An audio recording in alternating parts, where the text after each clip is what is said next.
Congressman Tim Ryan, and he joins us now live. Congressman Ryan, thanks very much for taking the time. You just said there, our viewers heard, that it is time for a new direction in the Democratic Party. You have not ruled out running against Pelosi to lead House Democrats. You have colleagues that are pushing you to run. Does new direction for the party mean new leadership? Well, it means a big conversation around where we need to go and who needs to be that messenger. I mean, we have a situation now, which I agree with what Nancy Pelosi said. I don't blame her for this election. The question is moving forward. We have to go into red states. We have to go into red congressional districts. We have to talk to blue-collar workers. We need blue-collar workers to vote blue.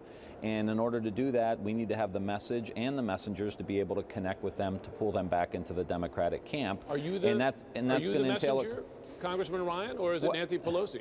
Well, I don't know if I am or someone else is, but that's what this whole conversation is all about. My goal was to get this moved so that we can have a family discussion.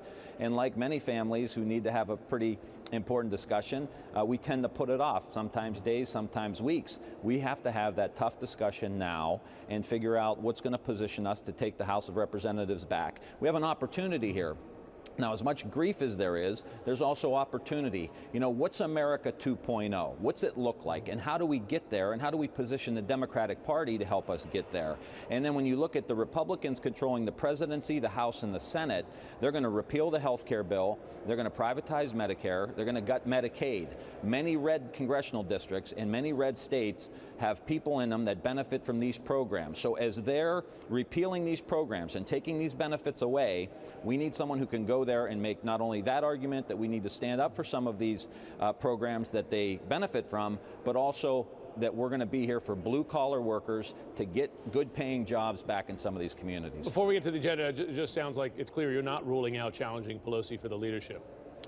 I'm not, and I don't think anyone else is. I think there are a lot of people having conversations right now. So let's talk about the agenda then. You listed a number of things that you expect the GOP to push now, repealing Obamacare being one of them. Are there things that you can work, the Democrats can work together with Republicans on? Do you see room for compromise?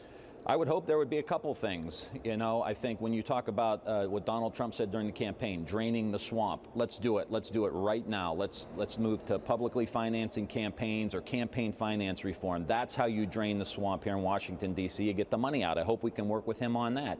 Rebuilding the country. He talks about a big transportation bill. Let's go. Let's do it. Let's get our building and construction trade people back to work. Let's have Buy American provisions in there so it's American-made steel and American-made concrete.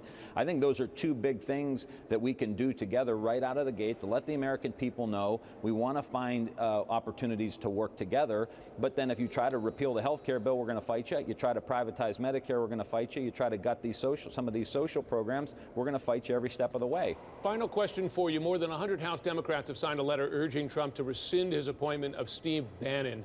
Will you and your colleagues refuse to work with Steve Bannon in his role?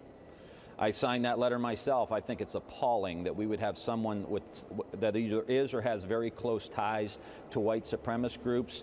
You know, I represent a lot of working class African-American folks in my congressional district. I am appalled that this man would somehow make his way into the White House. And I think it's disgusting that the president-elect would appoint somebody like that. We need to move in another direction. I mean, regardless of what happened in this election, we should be an America that welcomes everybody. And that means immigrants and poor and black and brown and gay and straight. This is America, and we should not put somebody at such a high position that's going to be advising the President of the United States, not the President of a union, not the President of the Rotary Club, the President of the United States has someone with deep ties to these groups and has promoted these groups over the past few months. It's disgusting, and I think it's going to be very, very difficult for us to work with President Trump if he's pushing this guy out front to be his top advisor.